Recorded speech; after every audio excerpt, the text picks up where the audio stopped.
Hi, and welcome to the Northern Myths podcast, where we take a look at the myths and legends of Northern Europe from an archetypal perspective. I'm Dan Larrabee. And I'm Luke DeWolf. Today we have an interview with Professor Carolyne Larrington, whose Poetic Edda is really one of our staples and go-to for understanding Norse mythology and sort of the exact meanings of the words rather than sort of that when people play willy-nilly with the myths, like Marvel or whatever. This is like almost word for word what we were getting, what you'd get from the Old Norse into English. So we are extremely delighted to have her with us today. And Professor Larrington, hello, how are you? I'm very well, thank you, and looking forward to talking to you. Wonderful. Yeah, we're very happy to have you on the show. Thank you so very much for taking the time. Not at all. So I think we'll dive right in. And before I do that, so you're a professor of medieval and European literature and a fellow in English literature at St. John's College at Oxford. Is that correct? Did I get that right? Okay, perfect. That's right, yeah. So that's actually kind of impressive. Very much so. The kind of the double title, that's what I think we couldn't find exactly right the information as far as what exactly your title was, but that's an impressive title. Well, that's how Oxford works in a way, that we have a college and a university system, and therefore you do one job for the college and a slightly different job for the university. Oh, fascinating. Yeah, we're a little bit ignorant of that here in the North American system, which tends to only have the one grouping, I think, there. But always been fascinated by how the system works over in the UK, especially the esteemed universities like Oxford. But yeah, so this is how we begin all of our interviews. Tell us a bit about yourself. Well, I teach medieval English literature at one of the colleges at Oxford University. And I also teach Old Norse literature to students, both undergraduate students and graduate students too. But as well as my interest in Old Norse Icelandic literature, I also have research interests in Arthurian literature. And increasingly, recently, I've been doing some work on medievalism. That is how medieval topics are revisited, remediated, reflected in literary works created in the modern period, or at least in the period after the end of the Middle Ages. That's fascinating. I think that topic in particular we're going to want to speak a little bit more about. The other sides of it, especially the Old Norse literature, that's what we on our show cover the most, and I think we want to ask you a little bit about that. Can you tell us a little bit about how your translation of the Poetic Edda came about? Well, I guess it was back in the early 1990s when I just finished my PhD thesis, and I'd worked quite a lot on Eddic poetry during the course of the thesis, and I was quite frustrated by the lack of readable translations of the Edda in English. Now, there were some, of course. There were some done in the 1960s by people like W.H. Auden and Paul Taylor. And there was Patricia Terry's 1969 translation as well. But they were pretty well out of print. And we had some older ones. We had Lehan from back in the 1920s, but that was translated into really archaic English. And so it struck me at that point when I finished my thesis that it would be really worthwhile to make a new translation of the Poetic Edda into English. And so I started work on it at that point, and Oxford World's Classics, which along with Penguin is one of the leading publishers of translations into English, was very keen to publish it. And so I started work on it and finished it in, I guess, about 1995, because the first edition came out in 1996. It's a fantastic translation, and I absolutely agree about the others. When I was originally trying to find a translation for the Poetic Edda, it was essentially yours and the Hollander translation that came up, and in comparison to the Hollander translation, it's like night and day. My understanding of Hollander's translation was it was intentionally meant to mimic the poetic meter, but it lost some meaning along the way, and certainly it did not hold up with the readability. But yours, on the other hand, the first and the second edition, which had quite a few differences, if I'm... Yeah, that's true. The thing about Hollander's translation is that he was very keen to reproduce the meter found in the Old Norse original. The problem is we just don't have enough synonyms for words like blood or for girl or for sword in modern English. And therefore, Hollander had to go back to really quite archaic, outdated forms of English in order to find words like maiden or brand or gore or something like that, just so that he could keep the alliterative patterns going. And he's quite explicit in doing, but as you say, it hasn't really survived the readability test. No, and I guess you wouldn't really, it wouldn't necessarily occur to you that we wouldn't have enough words for like sword and girl and blood and that kind of thing until you actually sat down to write an English translation of the Edda where there's a whole bunch of that. That's right. It's really hard to reproduce the alliteration. I tried to do it where I could, but I didn't make a sort of fetish of it. And sometimes you can get the right kind of rhythmic effect without having as much alliteration as the Old Norse would have. But I still keep the alliteration if I possibly can. For sure.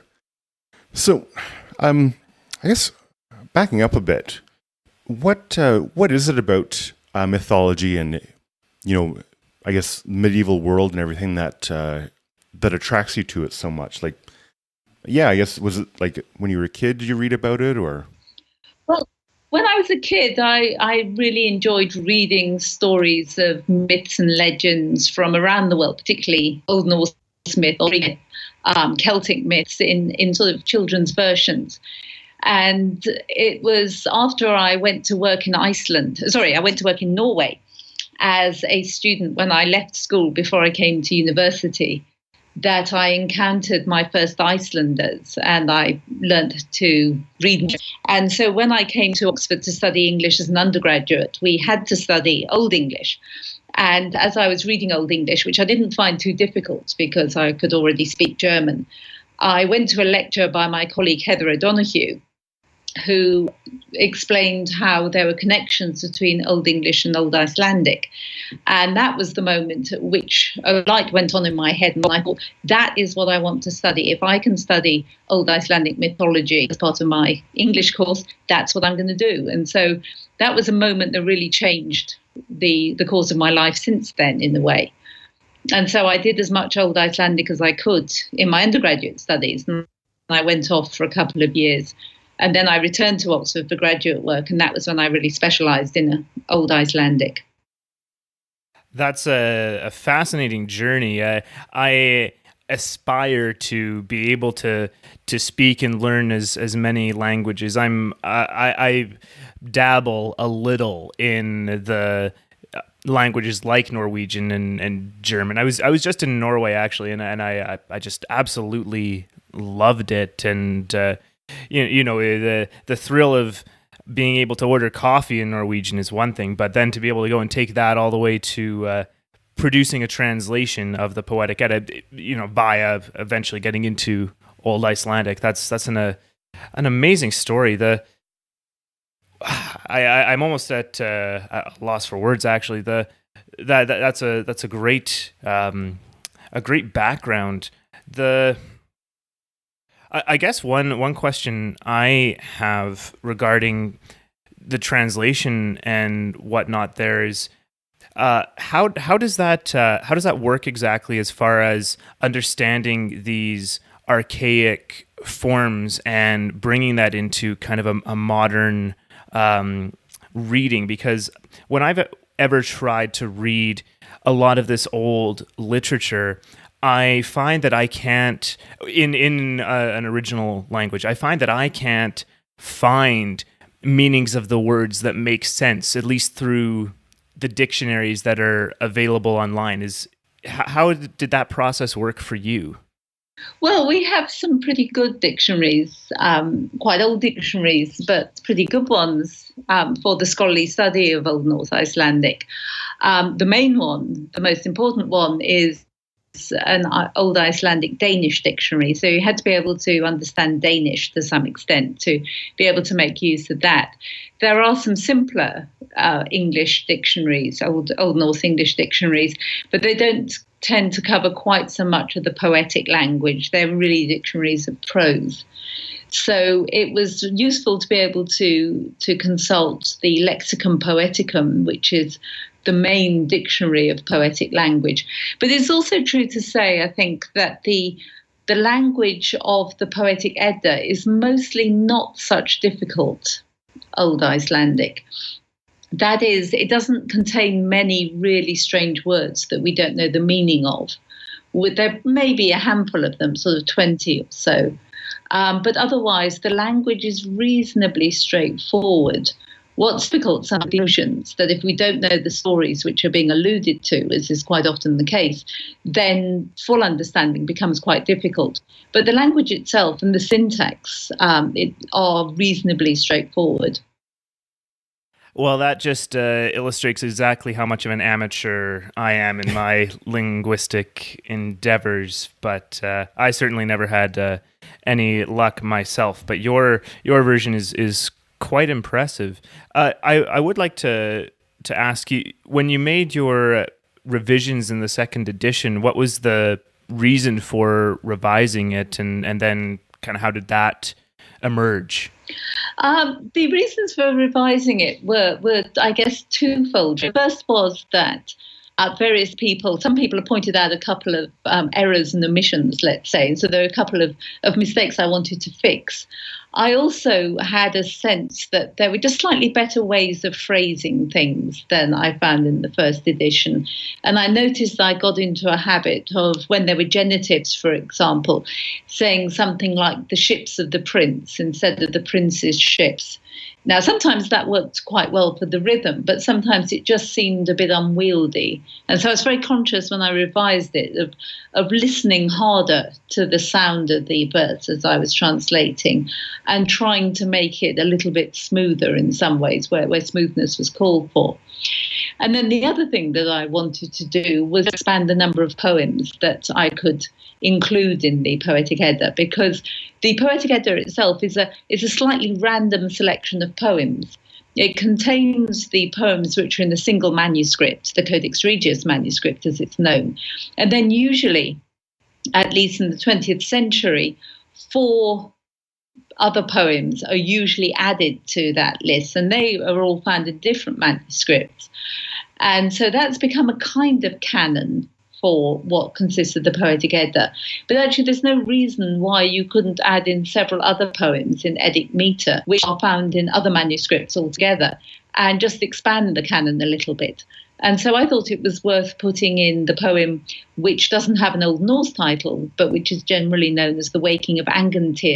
And I thought also that it would be nice to include the poems Grógalda and Fjölsvinnsmál, which are sometimes taken together as a single poem and called Svipdagsmál, the Lay of Svipdagur. And that's a poem which is probably quite late, probably 14th century in composition. And therefore people have felt it's not really authentic.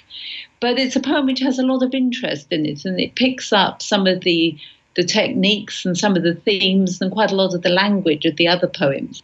And scholars have recently become much more interested in that little group of poems. So I thought it was worth putting them in. And one of the other innovations in the 2014 edition was to untangle the different versions of the Siretis prophecy of the poem Völuspá, because the poem in Old Norse is contained in 3 different versions, or is preserved in 3 different versions, one of which is in the Codex Regius, one of which is in a later compilation book from the 14th century, the 13th century, 14th century, early 14th century, and one of which is contained rather piecemeal in various manuscripts of Prose Edda. And so I decided from some of the work that I've been doing that it would be better not to pretend that we could construct an original version of this poem by mashing up the verses we find in the Codex Regius and the verses that we find in Hoke's book, but to do two different versions. So you could see how the two versions were different from one another, and what it was that people compiling the manuscript in the 14th century thought that poem consisted of, and what people who compiled the manuscript in the 13th century thought the poem consisted of. And I thought that was probably a more honest way of presenting the poem than pretending it was really possible to establish what the original must have been back in the distant past. Yeah, that's always fascinating to see, I guess, what groups of people in different time periods would sort of, I don't know, value might not be the right word, but I guess emphasize in their the retelling of the Völuspá. And yeah, no, that's fascinating, and I definitely enjoy having both versions, because then you do get to see that the dichotomy and the, you know, what did these people find important to talk about versus what did this other group of people find important to talk about. So that's always interesting. Yeah, so you can see between the two versions, sometimes the differences are just little tweaks, if you like. Do the fates sit under the world tree by a hall, they're by a lake? And it kind of matters to how we imagine cosmic geography, which is which, but it doesn't make so much difference to the meaning. The first book version pretty well takes out the whole story of Baldur from its version of the Osiris prophecy. And that really does make a difference to the way we might understand the origins of Ragnarok. In Snorri's Prose Edda, he suggests that the coming of Ragnarok is almost driven by, or at least very heavily signalled or portended by, the death of Baldur. But clearly there must have been versions in which Baldur wasn't as critical to the development of the story as all that. Right, and that's another interesting point you bring up. First of all, Snorri in general, and maybe this is I know it's sort of one of those questions where you know, Snorri has a lot of the material that we can go on in order to even make any sense of all this. But what do you think of Snorri and the possible changes he might have made, especially considering that he was obviously a Christian and he was dealing with these pagan myths and stories? Well, I think we have to give due credit, more than due credit, I think, to Snorri for the enormous favour he did us in taking the time and making the effort to write down these stories in the form in which they're preserved, primarily in the beguiling of Gylfi, the part of the Prose Edda known as Gylfaginning, and also some of the myths which he preserves as well in Skálskaparmál, in the art of poetry, which follows Gylfaginning in the manuscripts. And so all due credit to him for that. But what was he doing with this material as a Christian? Well, certainly he was warning people in the prologue that these are stories and you should not believe in the old gods, and you need perhaps to know about them to understand and to compose poetry. But by no means should you be thinking that it's licit to sacrifice to them or to pray to them. And with that in mind, I think Snorri may have left out some details of the myths which he might have found disturbing in some ways. And so, for example, in Hávamál, we have the account of how Odin hanged himself on the world tree and hung there for 9 days and 9 nights in order to gain the runes.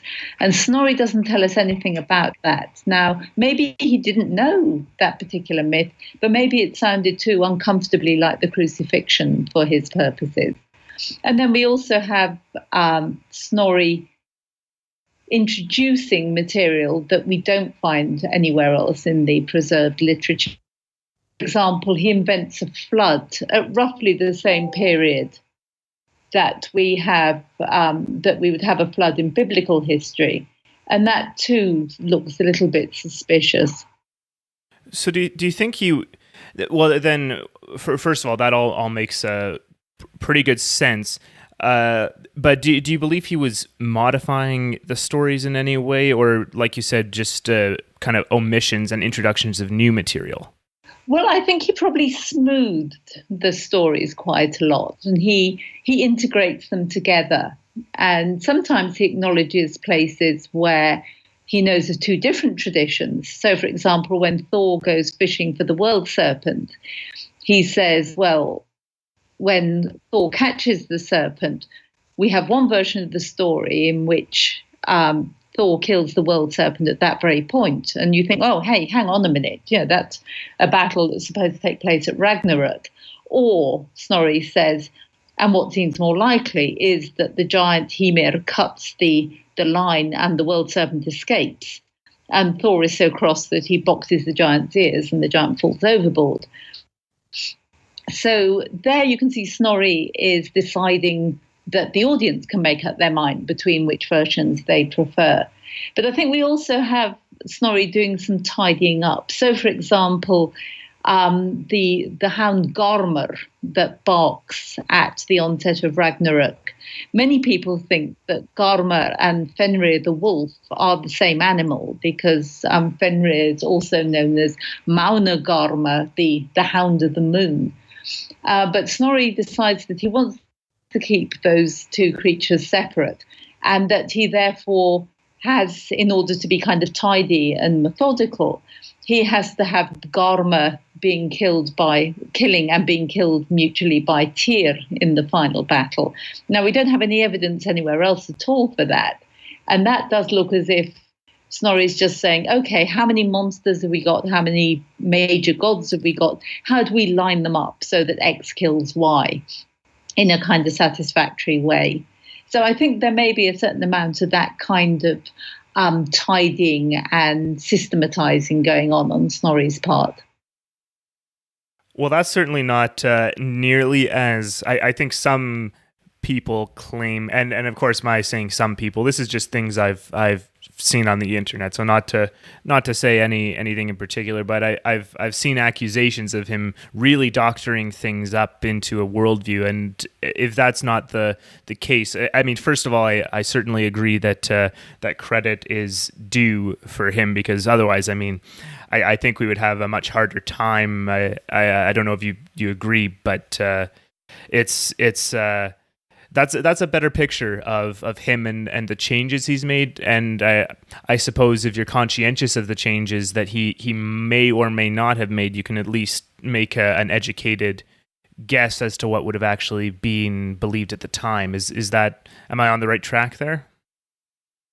Some people, I think, have argued that Snorri has a very particular kind of agenda and that he may have made some significant alterations to his material. But that's really quite hard to prove, given that we have a limited amount of material that is not filtered through Snorri.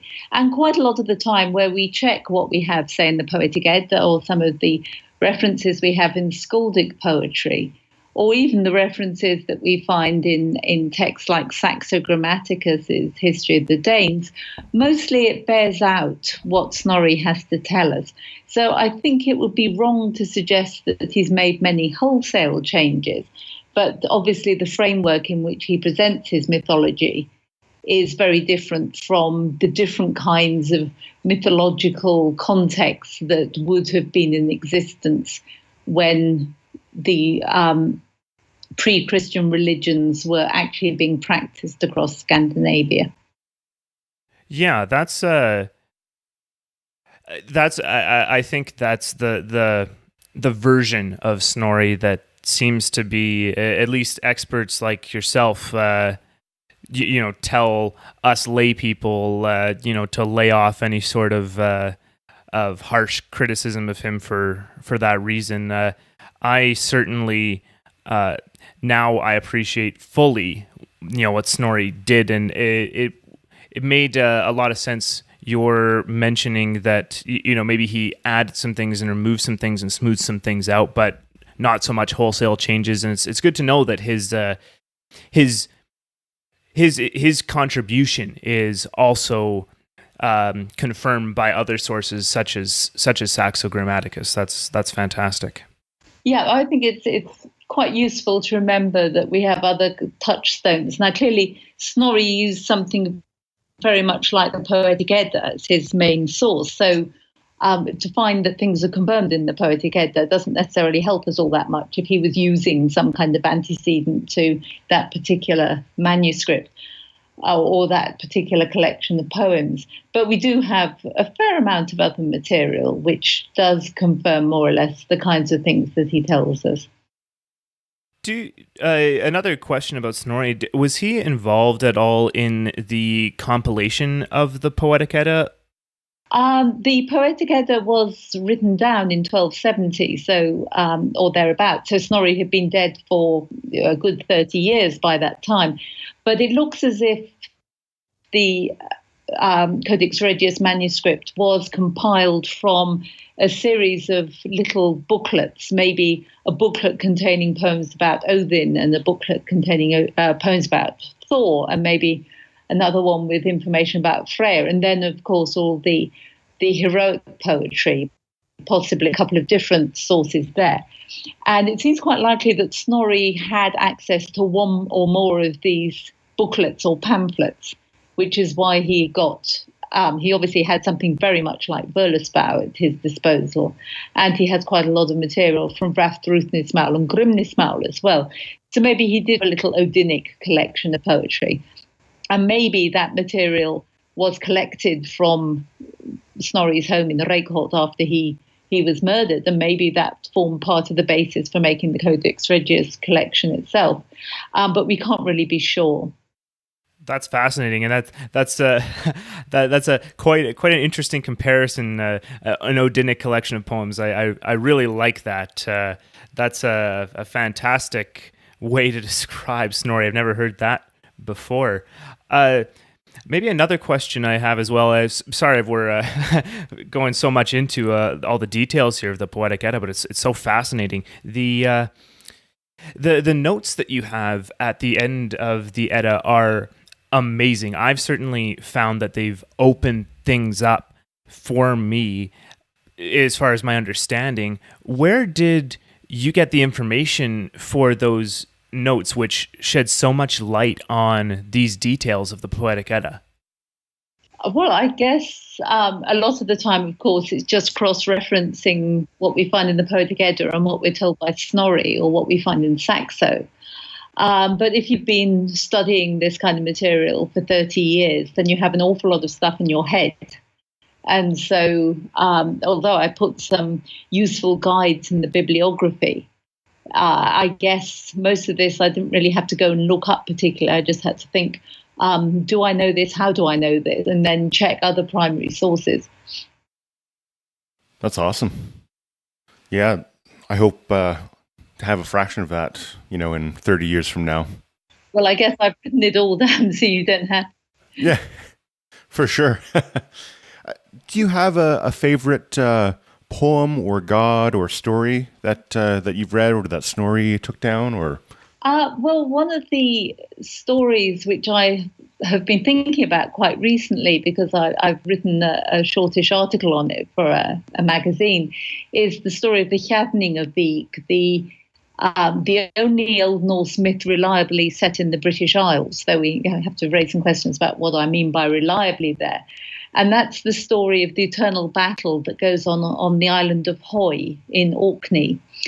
And it's a battle that's fought between the father and the lover of a princess called Hildur. Now, Hildur's name means battle, and she is the daughter of King Hjaðni, and her lover is called Héðinn. And at first it seemed as if Hjaðni and Héðinn, one was older, of course, one was a bit younger. They were great friends. They were evenly matched. But the story tells us that a woman met Héðinn in the forest one day and said that if he wanted to prove himself superior to his friend Hjaðni, he needed to kill Hjaðni's queen, and Héðinn would have Hildur as his queen, and that would put him a step ahead. And so Héðinn acted on this, abducted Hildur and killed Hjaðni's queen. And Hjaðni pursued him to the island of Hoy, and they fight every day. But Princess Hildur loves both her father and her suitor so much that every night she raises the dead through her magic powers. And so the battle will either continue in this way till Ragnarök, or in one version of the story, King Olafur Tryggvason was concerned about the number of his own men who were setting off to join in this battle in Hoy. And so he sailed there himself to see what was going on.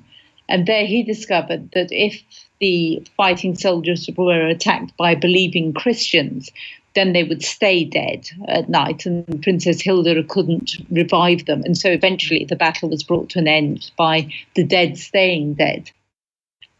So I think that's a very interesting story. The evidence, again, this is quite late evidence that we seem to have for the context, is that this is the result of an arrangement between Odin and Freya, that Odin wants this battle set up, quite possibly because he wants to test the mettle of various human heroes to decide who he's going to recruit to come and live with him in Valhalla or Valhalla to become his army. And I think the idea that these two gods conspire in order to bring eternal warfare to the world, but are frustrated partly by the actions of Princess Hilda and partly, in what's obviously a later version, by the actions of King Olafur.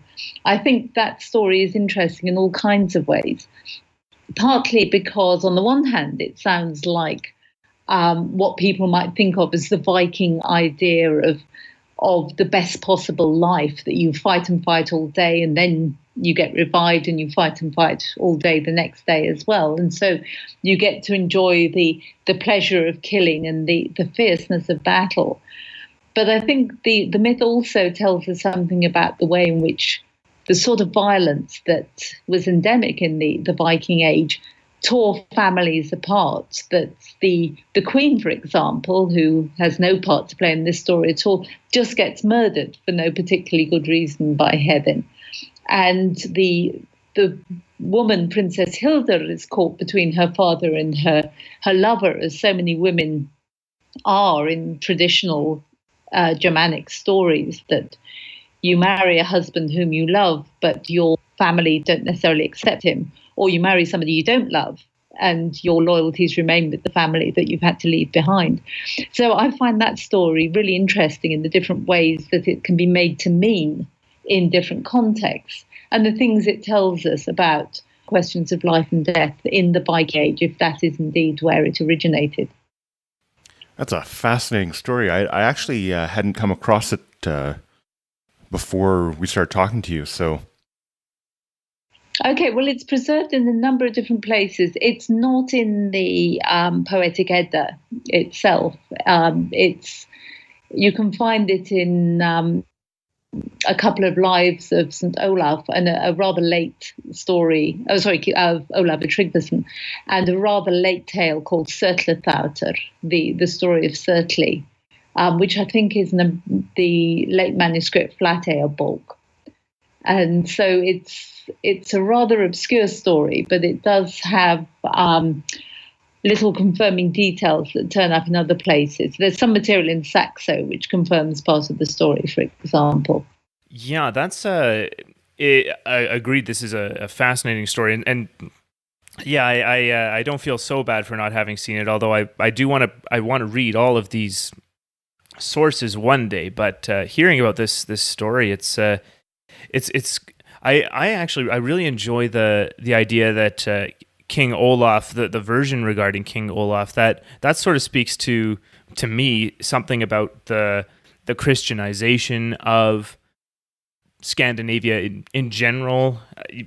I suppose the idea of a good Christian soldier defeating the pagan, something like that. There must have been some kind of interplay there, if I'm understanding your telling of the story.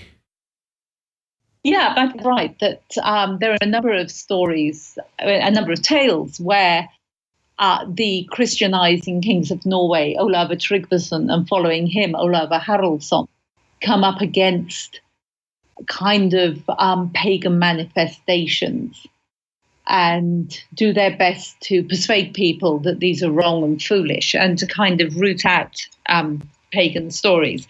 So, for example, I was just corresponding with somebody today about a a wonderful story, again one that's preserved from the 14th century, about King Olaf Haraldsson here, who feels that the hall where he's staying is quite likely going to be coming under demonic attack. So he tells everybody they mustn't go out that night, even to visit the outhouse if they have the need to go to the toilet. But of course, in these stories, there's always an Icelander who disobeys. And this Icelander goes out to the outhouse because he really needs it. And a demon from below the ground through one of the toilet seats. And the Icelander takes the opportunity to ask him about how the great pagan heroes are getting on in hell. And the demon explains that the hero Sigurður is up to his ankles in fire. And the Icelander says, well, that doesn't sound so bad. And the demon goes, well, it is if you're upside down. And then there's another hero, Starkadr, who's said to be kindling the ovens in hell. And again, the Icelander says, well, that doesn't sound so bad. And the demon goes, well, it is if you're the kindling, ha, ha, ha. And so the Icelander is getting fairly frightened at this. So he's a demon to imitate the noises that are made by the pagan heroes when they're burning in hell. And the demon produces the most awful shrieks, which wakes up the king, and the king rings the church bell. So the demon flees back to hell, and the Icelander is saved. And so there's this sense that in these stories about the Christianizing kings, that the pagan has become demonic rather than just different. That is a great story. It's one of my favorites, yeah. There's sort of no lack of graphic imagery in these types of myths. You know, they really, they don't hold anything back. They really go for it. I love that about it. Well, trying to disgust people is quite a good way of getting them to avoid listening to or to feel uncomfortable about remaining in contact with the pagan past. There's a very similar story where somebody who's clearly Odin in disguise turns up and starts telling, this time it's Olafur Tryggvason, I think, telling him the stories of the old days. And he keeps him up so late that he oversleeps and forgets to go to mass. But when he wakes up in the morning, the man has gone. The mystery guest has gone. And one of the stories he was telling the king about was how back in the old days, the king who lived in that part of Norway had a cow. And when the king died, he and the cow were buried together. And once the guest has disappeared, the king makes some investigations and finds that the last thing that the guest did before he vanished was to leave a huge side of meat in the kitchen for the king to eat at the Easter feast, which is coming up. And the king is very suspicious about this and says, okay, burn that meat. Nobody is to touch it. And there's a kind of suggestion the meat that comes from that dead pagan cow just kind of transformed to look nourishing, but of course probably poisonous. If it didn't give you food poisoning, it would certainly give you spiritual food poisoning. So you can see how clever the devil is in striking back through taking on the form of the pagan gods in various ways. Another great story. These this period, I suppose, is one of the most complex times of change that we really have a lot of evidence of, as far as the older traditions were preserved, and then we get to see them in transition with stories like that. I find it fascinating that there would even be a story that would acknowledge the existence of these older gods, although I suppose the turning them into just a way for the devil to kind of get in, I suppose that makes more sense, I suppose, in their system, but still, that's fascinating that there are stories that still actively include the old pagan gods. Yeah, well, you have two choices in a sense. Once Christianity has become the dominant religion, to explain away the old gods. And one is to say, well, they're simply demons, that this was Satan in disguise, trying to mislead humans before the truth is manifested. Or, and this is the line that Snorri takes, he explains the pagan gods as just extremely clever human beings who were migrants from Troy, who left Troy after the fall of the city. And with their superior knowledge and technology, they're able to impress themselves on people living further north to take over the rule. and more or less just pull the wool over the eyes of the ordinary inhabitants of Scandinavia by knowing something of magic and being just that bit cleverer. And then, of course, if the gods were simply extremely clever humans, that means you need to be less anxious about telling stories about them, because it forms part of history instead of being theologically more suspect. Right. That introductory section there certainly is one of the bits that are more obvious that Snorri was doctoring some things, but that's all right. At least we can tell. Yeah, when he tells you that Thor is really Hector, you know, no, that probably isn't really true, Snorri. Funny. The story that you were originally mentioning, and I've forgotten the name, sorry, but the Hjaðningavíg, yeah, exactly. Another detail of that I found really interesting was the idea that the woman stuck in the middle, Hildur, is that right? Yeah. The idea that she was bringing everyone back to life, that almost sounds something like the role that women tend to play in keeping societies together. Am I on the right track with that? Well, I think you could say that the woman is very often an object of exchange between one family and another when she marries into it. And that she therefore is supposed to, as the Anglo-Saxons call it, be a peace weaver and to establish harmonious relationships between two different groups. But Hilda actually keeps the fighting going on as well, so by not allowing either side to win. So in the short term, perhaps she's maintaining a kind of harmony or a kind of balance, but in the long term, she's dragging out the suffering. And so I think it's certainly possible that in some versions of the myth, since her name means battle, it may be she who actually started it in the first place by egging on Heaven to kill her mother and abduct her. And that would kind of square with having a name that means battle. If you are a battle goddess, you have to have ways of making a battle come about. And we also have a very consistent connection in Old Norse mythology between female figures. So Hel herself, who rules over the domain of Hel, is gender female. And she seems like a diligent housewife, keeping her hall prepared for those who don't die in battle to come and visit her and sit there drinking mead forever. And of course, that's where Baldur ends up. And you also have the Valkyries, who choose those who are going to die on the battlefield. And you have, in some early poetry, some other female figures who covet the kings and decide how they'd offer a kind of love relationship with the king, and when he dies, he'll be in their embrace forever.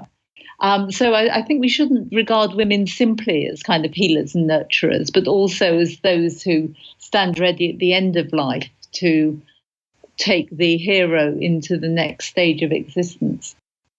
That's fascinating. I don't think I've ever heard that articulated in quite the same way. Certainly, I agree in the reading. There's certainly more to women in these myths than really a domestic role or as healers and whatnot. I mean, Freya is certainly one other example that I can think of. With her domain also being somewhat related to battle at the very minimum, but I guess your mention of Hel was quite intriguing to me there, as far as her role and the Valkyries as well. The Valkyries is one kind of group of beings that maybe I am not sure I understand fully. They seem to have different representations, especially in romantic paintings of kind of the 18th century, of a very 1800s. I'm getting my dates wrong. of this very romantic, and they're kind of riding on the wings of battle. But then other descriptions in the Poetic Edda are less detailed. How do you understand the Valkyries? Well, their name means literally the choosers of the slain, and they are, it seems, supernatural figures who are responsible to Odin to some extent, and they are present in Valhalla, where they bring drink to the Einherja, the dead heroes who are practicing for Ragnarok. But they're not just glorified waitresses, which is how they're sometimes seen, because they do have this important power to go out across the battlefield and to pick out those who are going to take them back to Valhalla.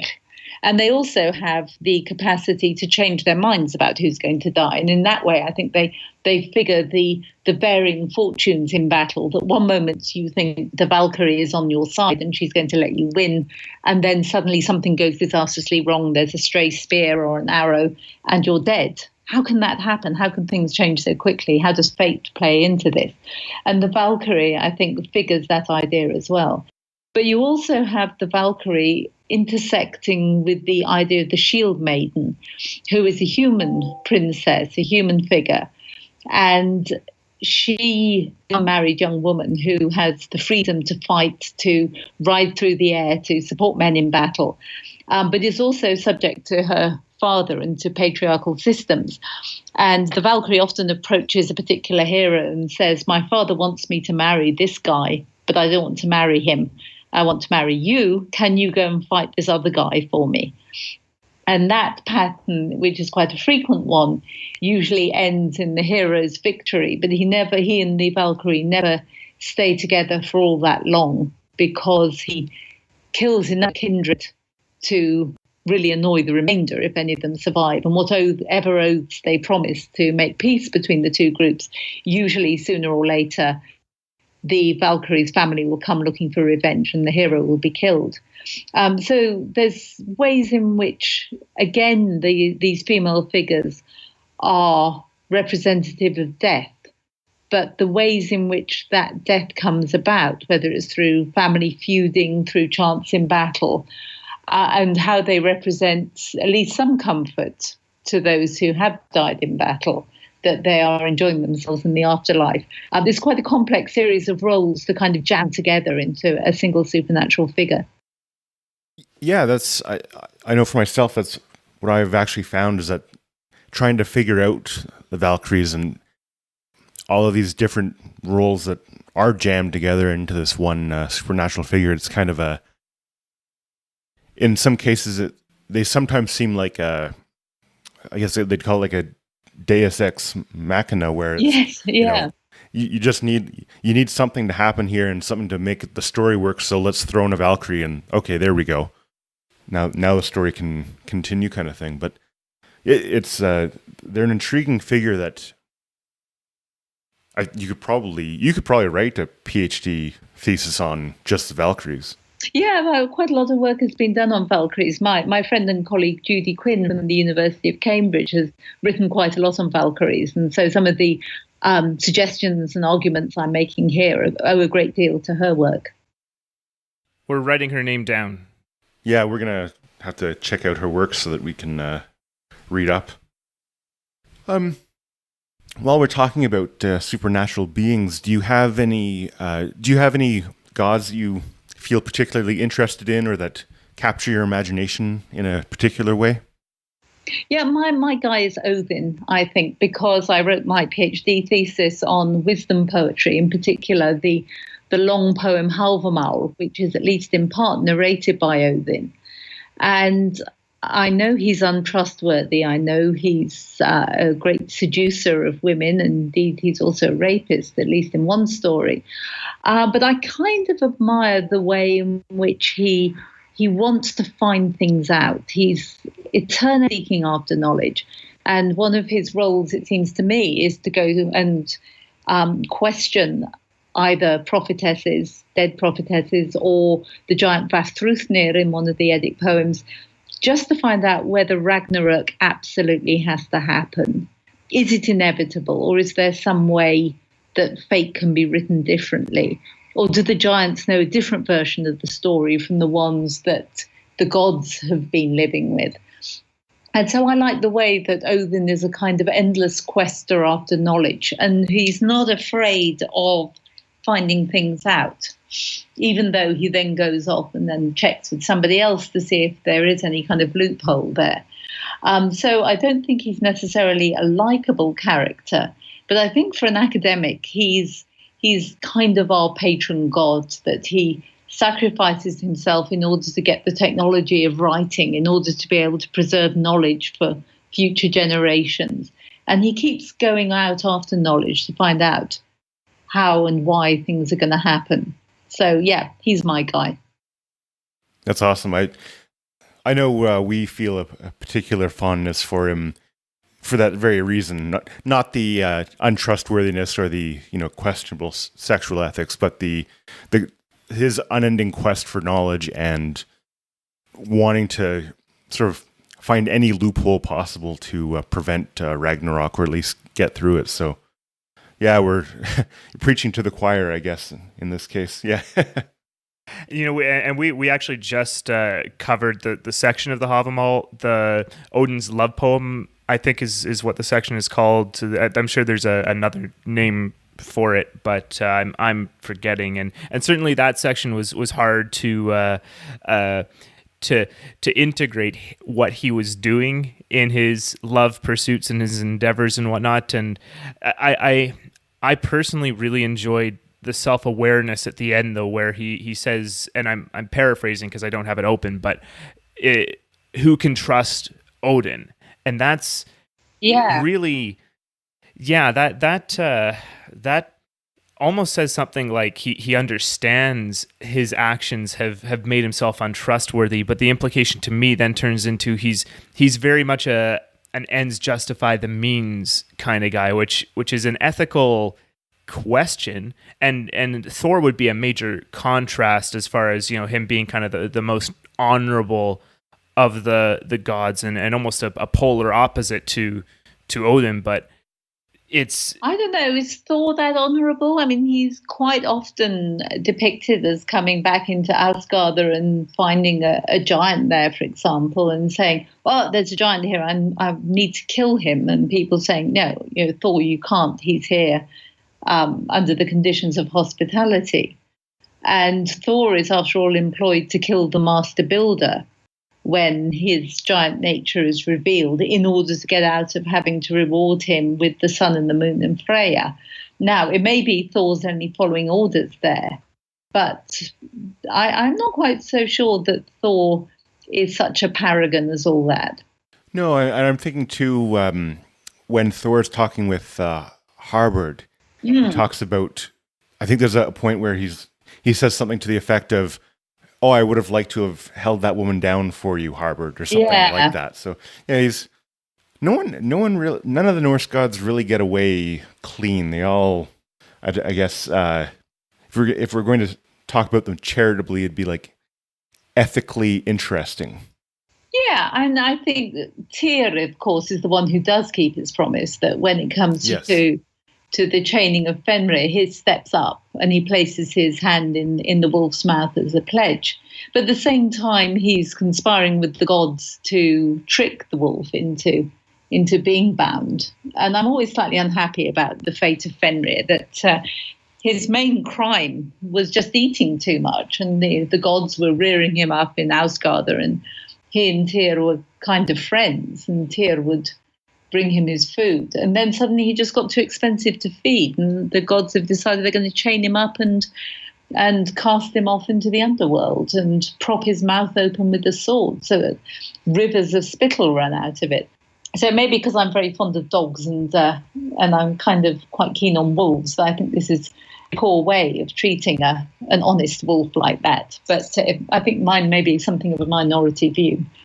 Well, no, in the reading of the story, in its on the face of it, certainly the gods don't come out well in that story whatsoever, and certainly Tyr comes off better than the rest of them, but also not so well for having nurtured that relationship for such a long time. We take the view sometimes that, especially in the context of Voluspa, where Fenrir is a symbol of the chaos that is going to destroy the order and the civilization in Ragnarok, and therefore he's sort of a figure that isn't necessarily bad or evil, because the forces of chaos will eventually lead to the rebirth of the world, which I think you have to see as a good thing. But in the context of this story in particular, maybe my reading of it is something like the gods are playing with chaos and are engaging with it until it gets to be too much to handle, and then they try and put it back under control, but you can't put chaos back under control by definition. That's my personal reading of it. I don't know what you think about that approach. Yeah, I think you could say my sense is that Fenrir represents the forces of time in particular, that his appearance is as a marker of the end coming. And from time to time, in some of the poetry, Odin will say, I had to kill this king and bring him to Valhalla because the wolf is gazing at the home of men. And you have a sense there of Ragnarok coming nearer and nearer. And so I think there's a kind of sense of perhaps in the young days of the gods, just after the end of the Golden Age, perhaps, they have a sense that time is infinite and they can do what they like with it. And I think this would fit with your reading. But then they begin to get a sense of larger and larger issue, perhaps because, at least this is an argument that's been made about Völuspá, the action of oath-breaking has begun to bring a kind of karma down on their heads, that there are consequences for not keeping your oaths to the master builder, or for having engaged in a war with the Vanir that has ended with some kind of violence, possibly against one of the Vanir women. And that once you get a degree of moral equivocation at work in the universe, then the constraints of time and the fact that time runs one way and you can't make time run backwards and put these things right brings a kind of urgency into the situation. That's fascinating. I don't think I'd understood Fenrir like that, and I've just written down your comments. Of course, we have them on the audio here, but I wanted to make a specific note here of that point. I'm going to think a lot about that. That's and I think your point about the oath breaking kind of precipitating all this. That's another point that I think is going to only enhance my understanding of this poem. That brings up another interesting topic here, if you don't mind my taking us down another tangent here. But what do you see the interplay of the Aesir and Vanir meaning? These two tribes kind of coming together, but at war, but at peace. Well, yeah, there's been quite a lot of argument about the Aesir and the Vanir over the years in some way. And quite recently it was suggested by Rudi Simek from the University of Bonn that the Vanir was just another name for the Aesir and that they weren't distinct in any particular way. Nobody believes that, I think it would be fair to say, except for Rudi. But there has been an argument that perhaps the Vanir are the original gods of Scandinavia, the indigenous gods, and that the Aesir represent the Indo-European gods as incomers. I'm not so sure about that necessarily. And there are some questions being raised about the old understanding of the Vanir as representing fertility gods and the other functions of the gods being represented by the Aesir. But I think probably what it does, the war between the Aesir and the Vanir and the the truce that comes about at the end of it probably points to the idea of there being an us and a them, which is not the same as the opposition between the gods and the giants, which is not something which is a dichotomy that can't ever be bridged and can't ever be patched up, but that it's possible to confront an other and find a way of incorporating it or living with it, as the Aesir do with the Vanir, when you have the hostage exchange, which leads to Freyr and Freya and their father Njörður coming to live among the Aesir. And so that, although there are deaths, clearly that particular confrontation ends in peacemaking and harmony and a kind of compromise. So I think that has some quite important moral lessons in the context of Viking Age and later medieval thinking about the ways in which groups interact with one another. Yeah. Okay. Well, sure. Certainly, that's the on the face of it understanding of that, the way that these groups interacted. It's a great look into kind of how they would have made up and made peace. I like the kind of couple of theories you mentioned about the Indo-European peoples sort of coming in there, or them the Vanir being fertility gods. When you mentioned that the boundary between the gods and the giants is it's sort of more that boundary that can't be broken. What do you think of giants such as Skadi eventually coming in and becoming a part of the Aesir for lack of any better understanding of that? It's clear that, and this is a sort of anthropological point in a way, that women can move between groups more easily than men because of exactly these traditions of exchange in marriage.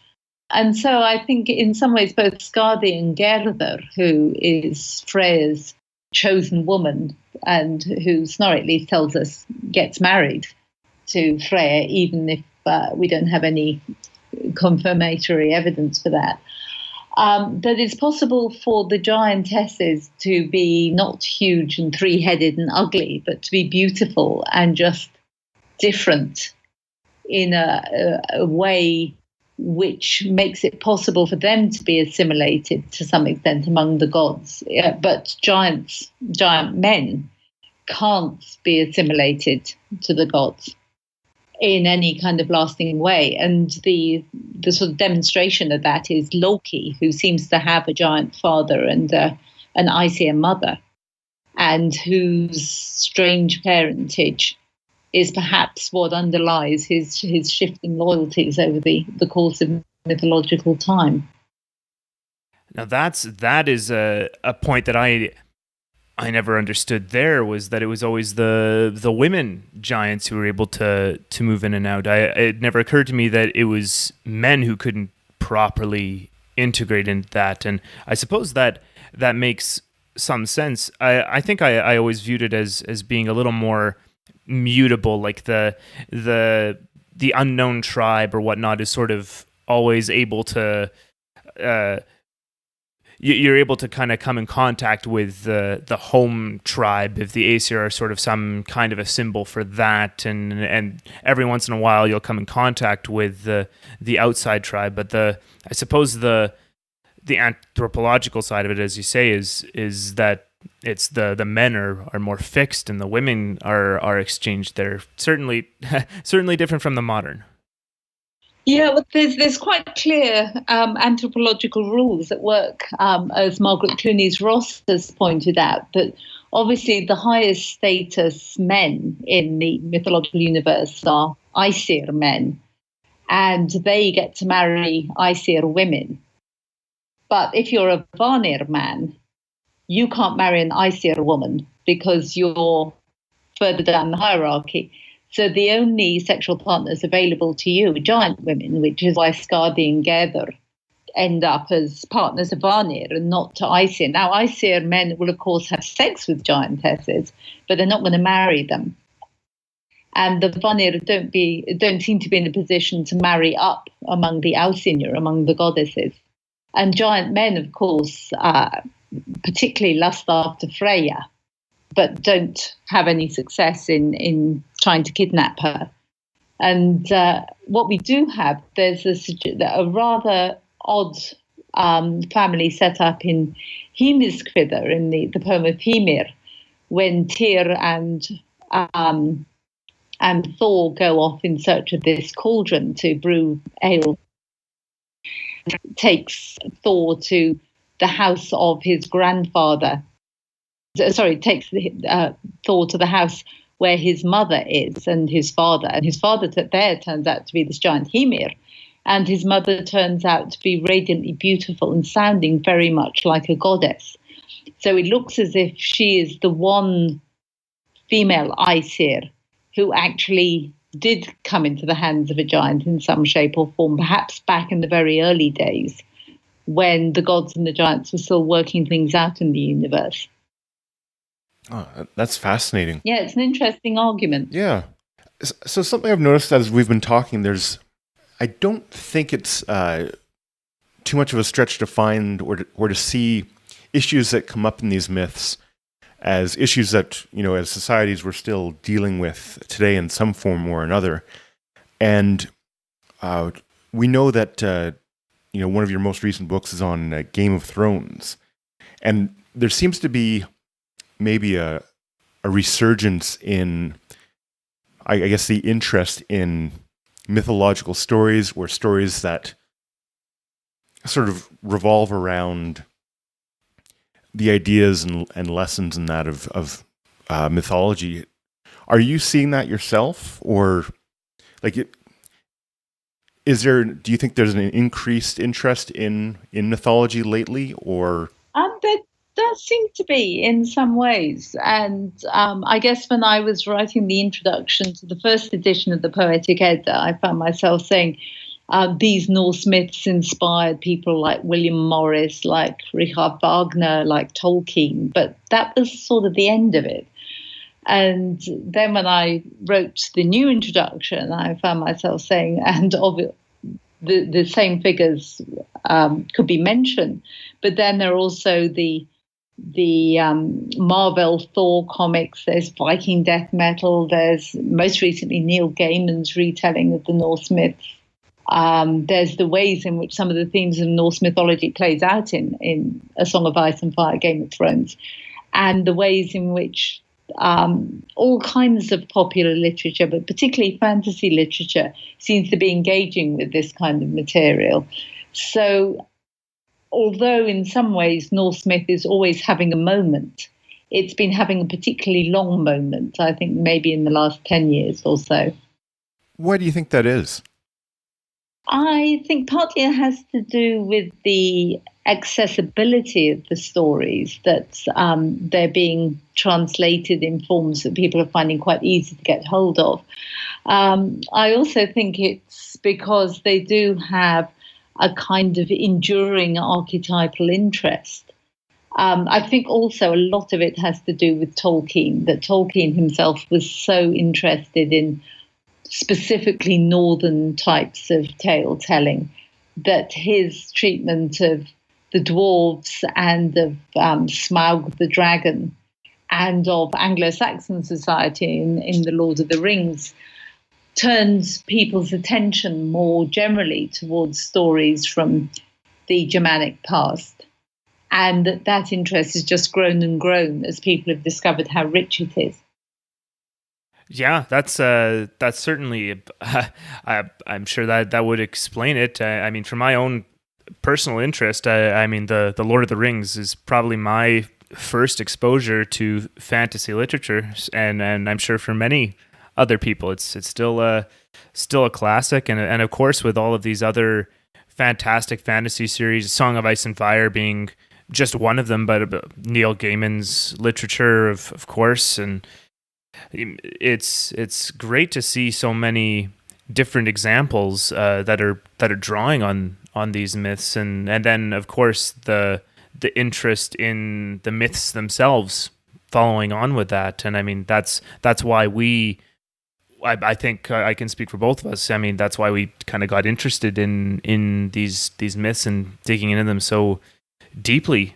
It's that's fantastic to kind of see this all kind of coming up again. And I do like that you mentioned that there's sort of this archetypal basis kind of at the root of it all, which is the other thread that we're trying to gather up a little bit here, I guess you could say.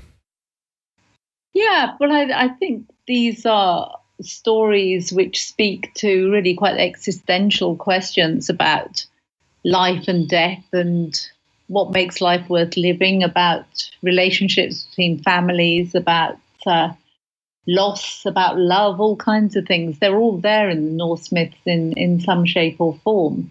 And I think that's why the myths just continue to speak to people today in all kinds of ways. And in fact, the next book I'm going to be writing about Norse myth, which I've just signed a contract for, is going to be about the ways in which Norse myth has been rewritten and reshaped in the modern period, really over the last 200 or so years. And that's a book which is probably not going to come out now until 2022, because I've got a couple of other books to write in the meantime. But I'm really looking forward to going more deeply into the ways in which ideas from Norse myth have shaped our modern world. Well, that's actually a great segue into this. We're going to be wrapping up soon, but what's next for Professor Larrington, and what do you have coming up? Well, on the one hand, in my academic life, I'm writing a book about emotions in Middle English literature, and I've got quite a long way through that. But I'm also under contract to write a second book on Game of Thrones. The last one was about the medieval world of Game of Thrones. That was Winter is Coming, which came out in 2015. But this one is actually going to be about the characters and the themes of the show, not so much about the books. And it's going to look at themes of family, of power, of the supernatural, of the kind of emotional qualities of Game of Thrones, looking at the way in which fan communities have reacted to the show as well. And of course, I've got to wait till the very last season is broadcast before I can finish the book. But I need to get it underway, and that's going to be delivered at the end of next year, end of 2019, and that should be out early in 2020. And that's rather cheerfully called All Men Must Die. So that will be one to look out for. Definitely. We'll definitely be looking out for that one. And then this other book you're mentioning is how you described it, the way that Norse mythology is being rewritten. That sounds fascinating. We'll be looking forward to that one as well, even if it takes a while. I mean, that's what definitely we'll be looking out for that one very much. Well, I'm sure your podcast will still be running and have even more fans by the time that appears. Well, hopefully. Well, this was fantastic to have you here, and everything that you've mentioned so far has given me something to think about. It's been really wonderful, and quite honestly, I don't think we even. I think we were wanting to touch on some of your other books, and even more into Winter's Coming. Honestly, we would love to have you on again in the future, but of course, you sound so busy, so no obligation or anything like that. But it was really. I'd love to do it again sometime. Oh, that's fantastic. Yeah, meantime, most of what we've talked about today, you can read out my Norse Myths book, which came out in 2017 from Thames and Hudson. And so if there's any stories that didn't sound all that familiar, particularly the story of Princess Hilda and her father and her suitors, you can read all about that kind of thing in Norse Myths. That's awesome. And is there a website that we can order them from, or just Amazon? Like, what's most beneficial for you? Well, I hesitate to recommend Amazon, but any good independent bookshop can supply these books to you. But otherwise, Amazon or Thames and Hudson are the publishers of the Norse Myths book. And of course, Oxford University Press are very present in North America, and so you can order directly from oup.com. Good. Yes, that's. Well, I've certainly seen. I think I was able to walk into my local bookshop and pick up a copy of the Poetic Edda. So certainly yours are available and widely distributed. So that's perfect. We'll be sure to include a couple of Amazon links though, so that people can get a universal link to your books that we've discussed on the show here. And is there a way that people can get a hold of you on social media or anything like that? I tweet as Prof Carolyne, Prof Carolyne, all one word, on Twitter. So you can certainly follow me on Twitter. And I'm usually talking about traditional literature of various kinds there, or else actually tweeting quite a lot about dogs too. Excellent.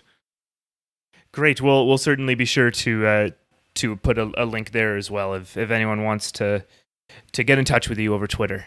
Yeah, that's the best way of getting hold of me, I think. Fantastic. Well, I think that that about does it for us. So. Yep, and it's certainly time for me to go and get a cup of tea at this point. It's Saturday afternoon here in North Oxfordshire. Perfect. Well, thank you so much for taking the time to speak with us, and certainly hope to do it again. And again, just thank you again for making the time. This was a fascinating conversation, just fascinating. Not at all. It's a great pleasure to talk about Norse myths, which are the thing I found most interesting with two people who are so enthusiastic and knowledgeable as you two. Oh, well, thank you. Yeah, that's quite the compliment. Thank you so much. Okay. Good luck with the podcast project, and goodbye for now. Bye for now. Goodbye. Thank you. All right. So that was our interview with Professor Carolyne Larrington, and it was fantastic. I learned a lot. There was a lot of moments where I think my mind was blown. And I hope that we get to speak with her again. And so with that, I think we'll leave you with sort of how you can get in touch with us. We're on Facebook, Northern Myths Podcast, Twitter, at Northern Myths. Yeah, at Northern Myths. At Northern Myths, and then there's at North Myth Luke and at North Myth Dan. Instagram at Northern Myths Podcast. Am I forgetting one? No, I don't think you're forgetting anything. Please do subscribe and share. If you've enjoyed the show, a share is the most valuable thing you can give us. Also, a review on iTunes or Facebook, or a comment on YouTube, anything like that. So if you could subscribe on YouTube, if you're listening to the podcast, if you want to check out our YouTube channel, if you want to give us a subscribe there, that's another way you can support the show. We greatly appreciate it, and we try to connect with everyone who comments or sends us messages or anything like that. We'd love to hear from you. We'd love to talk about this stuff. We've been having some great conversations with great people, and not just on the show directly, but people who have just sent us a message or some comments, and really that's the most rewarding thing. Really has been hearing from people who've listened to the show and have wanted to get in touch with us and have some great conversations. That's really been fantastic. So, and any of the above would be a huge support for us. But really, at the end of the day, thank you for listening. It really means a lot to me personally that you follow along with us and join us on these conversations and listen to us patiently, and it really means a lot whenever anyone gets in touch with us. So it would just mean a lot. Absolutely. And I think I'll give another plug. One of the books that we constantly refer to and use in our research is the Poetic Edda, second edition by Professor Carolyne Larrington. Highly recommend it. That, along with Jackson Crawford's Poetic Edda, you're not going to find sort of a better translation than those two. Yeah, pick both up. 100% recommended. But Dr. Larrington's other books are just fascinating. The one we were just mentioning at the end there, the Norse Myths: A Guide to Viking and Scandinavian Gods and Heroes. Fantastic. What would you call it? Not summarization, but retelling of a lot of these stories. Very, very readable, obviously, and many other great books. Winter's Coming from 2015. There's The Land of the Green Men, also from 2015, I believe, which is about kind of the British Isles, like the mythology and folklore of the British Isles. I hope I'm getting that right. But plenty of great books of Dr. Larrington's. Be sure to check them out. We're big fans of everything of hers that we've managed to read. Unfortunately, I haven't personally gotten a chance to read a couple of these books, but certainly want to, and looking forward to all of her future projects. Absolutely. And I think that just about does it for us. So thank you all for listening. And I guess the only thing that's left to do now is to go find out the myth that you're living.